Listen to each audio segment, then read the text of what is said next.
You jibber jab, bamboozle, nuka noozle, bippity bop, she-call. You jibber jab, bamboozle, nuka noozle, bippity bop, she-call. I mean, you keep on talking, but you don't know where to turn it off. Hi, I'm Jessica Corry. Thanks for joining us. You're watching Independent Thinking, and tonight we are talking cash for clunkers. That's right. If you're one of those 185,000 Americans who got a $4,500 rebate from the government, you're sitting pretty. But what happens now? The Senate this afternoon, which is Thursday, we're taping a little early this week, looks to have passed a $2 billion increase in funding for this program. That could mean more than 500,000 Americans walk away with new cars that come complete with a discount of that $4,500 rebate. Tonight, we have two great guests with us. We have David Harsanyi from the Denver Post, and we also have Tim Jackson from the Colorado Auto Dealers. And David, this week in the Denver Post, wrote a column mocking the program, and quite predictably and nobly, Tim has showed up tonight to defend the program. So thank you both so much for being here. Tim, let's start with you. Lay out the program. Tell, for those people who haven't been caught up in the Cash for Clunkers craziness this week, what is it? Well, the official name is the Car Allowance Rebate System. Oh, it's not Cash for Clunkers. The acronym, it works out CARS for cars, AKA Cash for Clunkers, so it's fine to call it Cash for Clunkers. It is an incentive program. It's designed primarily for fiscal stimulus.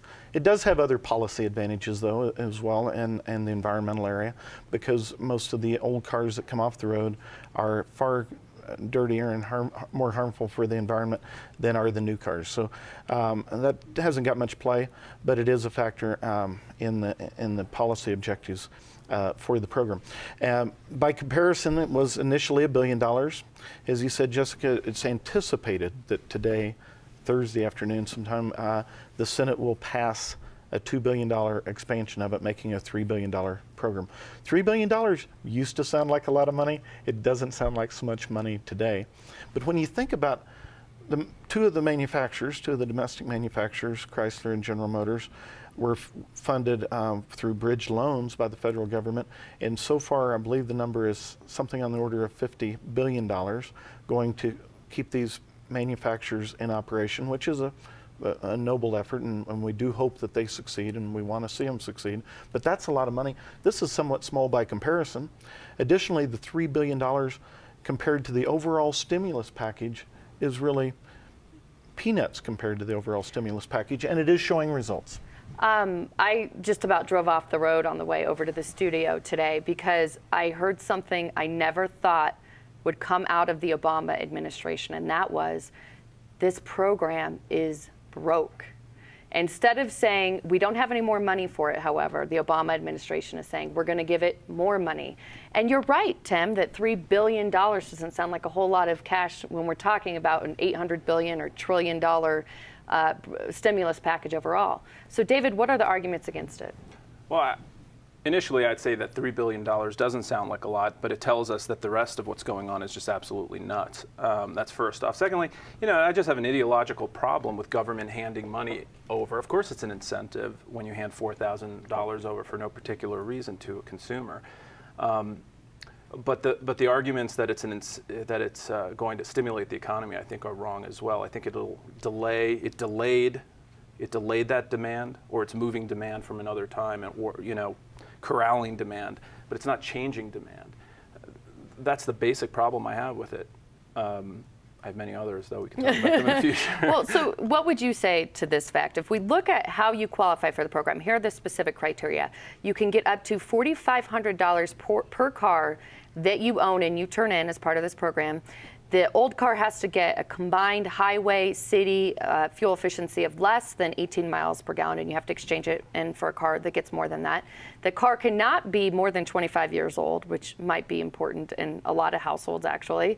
And you have to have had owned title or had title to the car that you're hoping to turn in for a year or more. Now, those are the qualifications under this current standard. Bill Gates qualifies. Can that be defended? Oh, sure. Bill Gates should be able to get a car under the Cash for Clunkers. You know, I don't know that that can be defended from a policy standard, standing.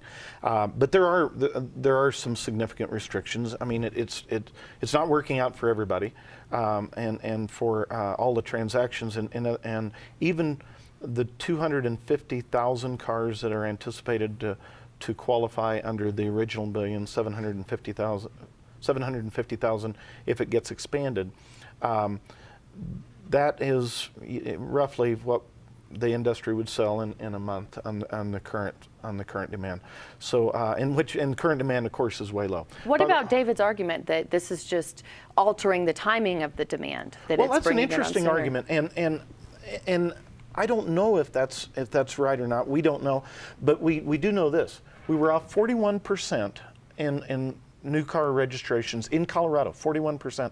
We were actually worse off than the U.S. Percentage, which was 36% or so. So we were off 41% just in the first 6 months of the year. From the previous from the previous year. From the previous January through June time period. That's a large number. Nationally, on new car sales, the traditional expectation is something between 16 and 18 million.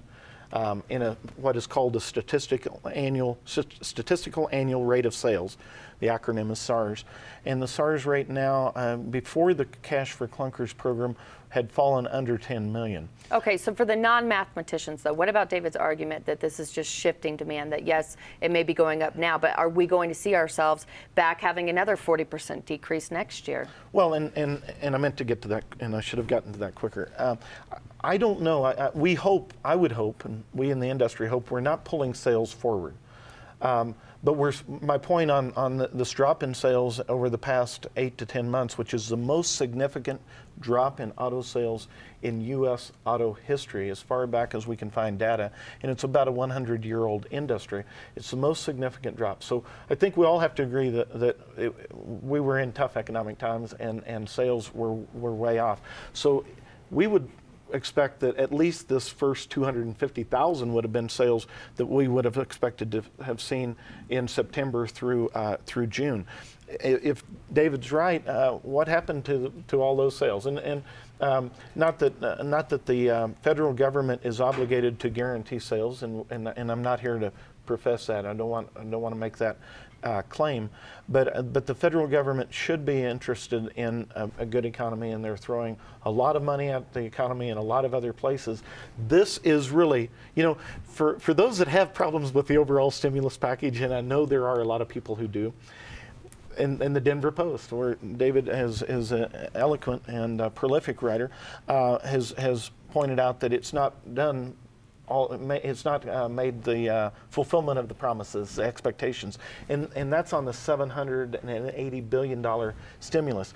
This $1 billion now probably becoming $3 billion. If it's done nothing else, it's shown results. I mean, think about all the ink, think about all the columns, think about all the press coverage, think about all the car sales, all the public attention. This, give it the higher amount, be liberal and give it the $3 billion, has got compared to the 787. So it's shown results. There's no doubt about that. But David would come back and say it's shown result. Well, I guess I'll let you say it. Well,